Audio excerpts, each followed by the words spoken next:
Hi everyone, Comic Mike here with another video. And on Monday I picked up a box package that had arrived Friday, but I wasn't home, so I had to go pick it up at the post office on Monday. And there were several orders in there and quite a lot of good books.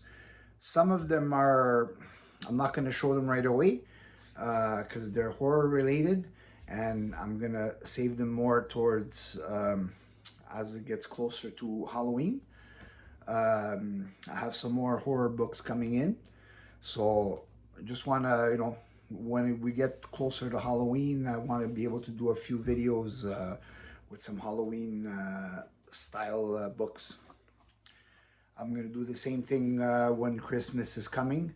I already started opening my eyes to some Christmas covers to get ready for Christmas when that time comes. Well, in this little batch of books I'm going to show you, there's some modern new releases. There's some bronze, silver, and golden age. First, I'm going to show a facsimile reprint, Detective Comics 31. I would love to have the real one, but unfortunately can't afford that. So this will have to do. Great cover, classic cover. This one's gonna go on the wall. I picked it up mainly for that, and I'm gonna read it because I actually never read this story.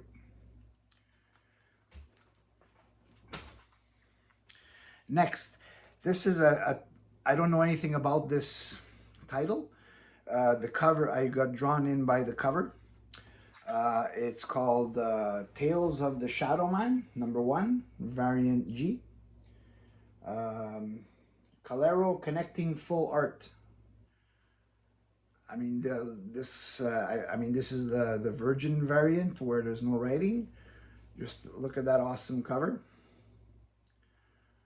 I um, I just skimmed through it quickly just to see like what it's like inside. I mean, there is some graphic stuff that normally I wouldn't expect to be in a comic book. So I probably wouldn't recommend this one, and I probably won't be buying other ones. I mean, this is mostly like a cover buy.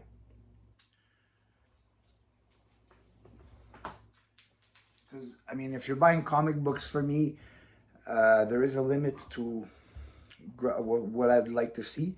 And when it gets like too graphic in the sexuality, um, I don't find that's like for comics. So if that's just me, but I didn't know that about this book when I bought it because I bought it online, and it was like I said, it was the cover. Now we're gonna get into some of the books that I picked up. Now this one is a series called All Star Western #1. Presents Powwow Smith. Now, basically, this title is Western anthologies with some continuing characters. Some of the characters that got continued with several other issues, and some of them are just like one-shot anthologies. Obviously, this is the series that Jonah Hex made his first appearance. This series, All-Star Western, had three different versions, three different series. The first series ran from 1951 to 1961. Second series 1970 to 1972, which is this one, and a third series which was from the New 52, 2011 to 2014. This series was revived in 1970 and ran 11 issues bi-monthly, then changed to Weird Western Tales. Obviously, #1 features Powwow Smith. The script is by John Brome, art Carmine Infantino, and Joe Giella. Powwow Smith is an old character.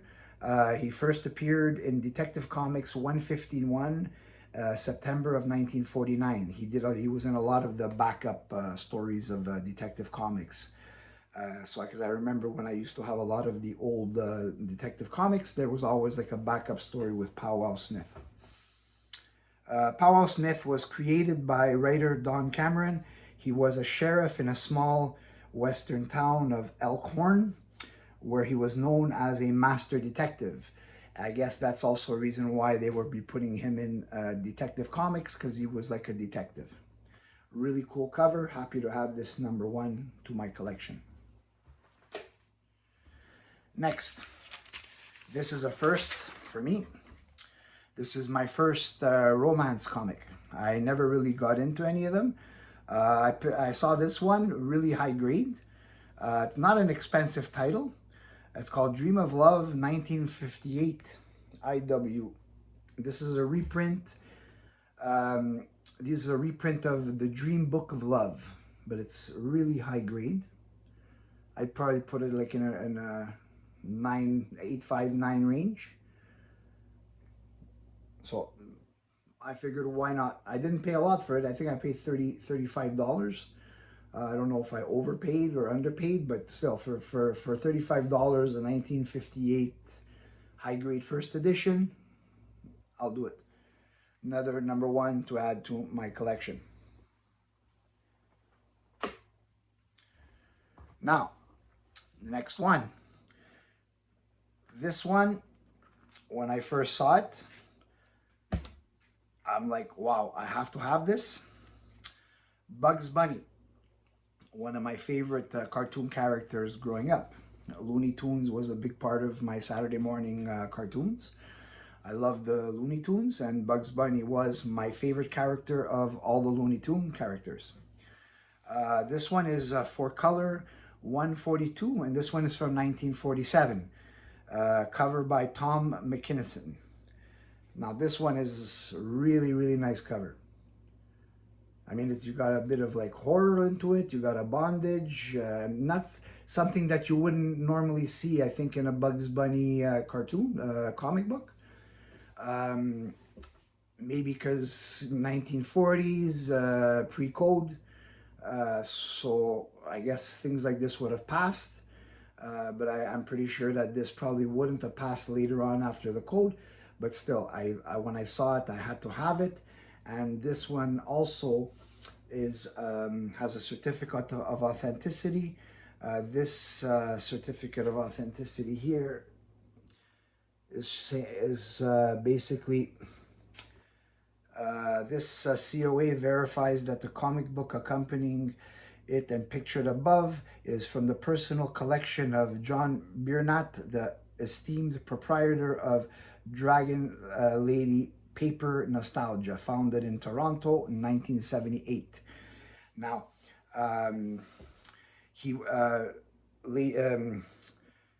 Dragon Lady Paper Nostalgia was a very popular comic book store in Toronto area, I believe in the 70s and the 80s. Maybe before that, I don't know. I had asked Raph from Raph's Retro Comics, because he lives in Toronto, and he told me, yeah, it was a really good store. I would have loved to have, have seen that store back in the day. Anyways, this is just a certificate saying that this is coming from his personal collection. So I don't know if you would call this a pedigree, because I don't know how important he is in like the world of comics, but like I said, it's still good to have that. And the last one, this one is one of my favorites of this batch. I wanted to wait for the Halloween for this one, but I couldn't. This is a Gold Key, another first issue. Wow, another first issue. This is Thriller #1 with Boris Karloff as the narrator of the stories. Great cover. This is a thick 80-page book. Really nice shape. The spine is like beautiful. And the paper stock that they used for the cover is actually, it's very thick. It does have like a little crease over here or whatever, but it's a really, really nice copy. The art inside it's really nice inside. A lot of stories in this one here. And also this one here is featuring a 10-page story of Boris Karloff. The talents involved in this book, you got Mike Sikowski, Mike Pepe, Leo Dorfman, Tom Gill, Alberto Giolitti. There is a pinup, obviously, in the back. That's a pinup of Boris Karloff, and it's based on a TV show because he had a show called Thriller. Now Boris Karloff, I mean, he's like the goat of horror. I mean, he is he is the original Frankenstein from the Universal Monsters, which I am a huge fan of. I've always been a huge fan of the Universal Monsters. And not only is he the Frankenstein, he's also the Mummy. Obviously, he doesn't speak in that one, and he doesn't speak in Frankenstein. So, considering that he is a great actor, and his two iconic roles were without any speech, but he played the part amazing. To this day, he is the best version of any Frankenstein anybody can come up with. No matter what, I still look at his version of Frankenstein as the best. And like I said, I'm happy to have this one, and I definitely am buying more Boris Karloff stuff because he is like one of my favorites. That's it for this video. I hope you enjoyed it. I showed some pretty decent books there. Tell me what you think about these books. Do you like them? Don't like them? And leave a comment. I will answer as quick as I can. And I will see you on the next video. I'm gonna have probably another couple of videos coming between Friday and Saturday and Sunday. So stay tuned for those. Please like and subscribe if you like my content, and I will see you on the next video.